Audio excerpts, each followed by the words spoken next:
Everyone, கிராமத்து ஸ்டைலில் பண்ணக்கீரை கடையலுக்கு வந்து அடுப்பு ஆன் பண்ணிட்டு மண் சட்டி வச்சுருக்கேன். மண் சட்டி வந்து ஹீட் ஆகிடுச்சு. நல்லெண்ணெய் எடுத்துருக்கிறேன். சுத்தமான நல்லெண்ணெய் எடுத்துருக்கேன். நல்லெண்ணெய் வந்து சேர்த்துக்கலாம்.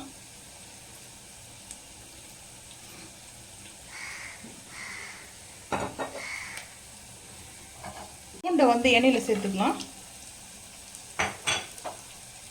எண்ணெயில் பூண்டை சேர்த்து நல்லா வதக்கலாம்.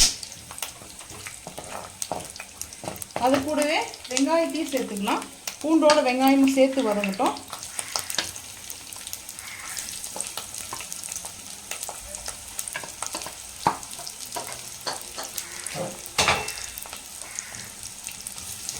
சேர்த்து வதக்கலாம்.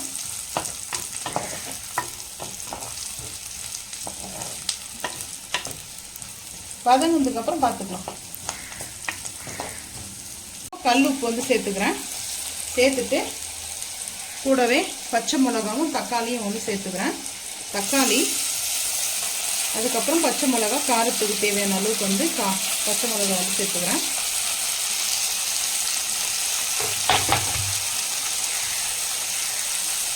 சேர்த்துட்டு நல்லா வதக்கலாம்.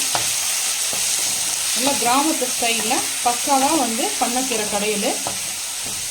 நீங்கள் மண் சட்டி வந்து பார்த்தீங்கன்னா கல் சட்டியில் வச்சு கீரையை வந்து கடைஞ்சிக்கலாம். நான் வந்து கல் சட்டி வந்து கடைய போகிறதில்ல, மிக்ஸி ஜாரில் போட்டு நான் அரைச்சி எடுத்து வந்துட்டு போகிறேன். இப்போது நல்லா வதங்கினதுக்கப்புறம் பார்த்துக்கலாம்.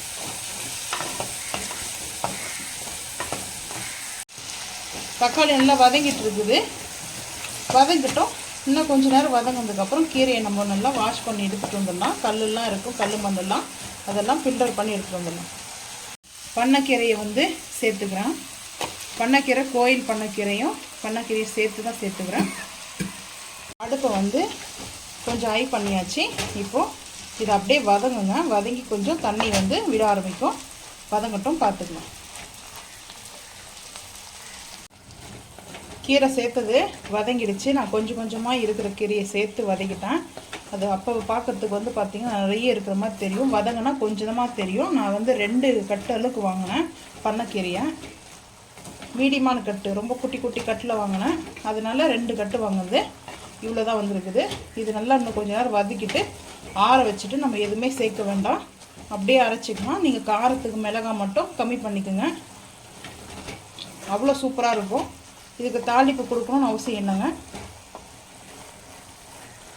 அதே போல் நம்ம இதை அரைச்சிட்டு நம்ம திரும்ப வந்து குக் பண்ணணும்னு அவசியம் கிடையாது. அரைச்சிட்டு நம்ம அப்படியே வந்து வேறு பாத்திரத்துக்கு சேர்த்துக்கலாம்.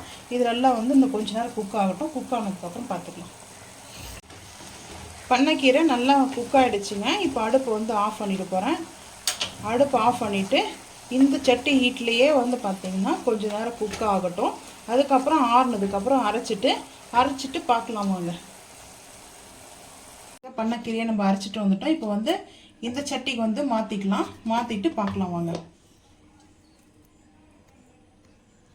அரைச்சதெல்லாம் சேர்த்துட்டோமா, கொஞ்சமாக வந்து மிக்ஸி ஜாரில் வந்து தண்ணி வந்து சேர்த்து அது நல்லா இப்படி மிக்ஸ் பண்ணிவிட்டுங்க. நல்லா க்ரீனாக இருக்குது பாருங்கள். பார்க்குறதுக்கே நல்லா வந்து க்ரீன் கலரில் இந்த அளவுக்கு திக்னஸாக இருந்தால் போதும்.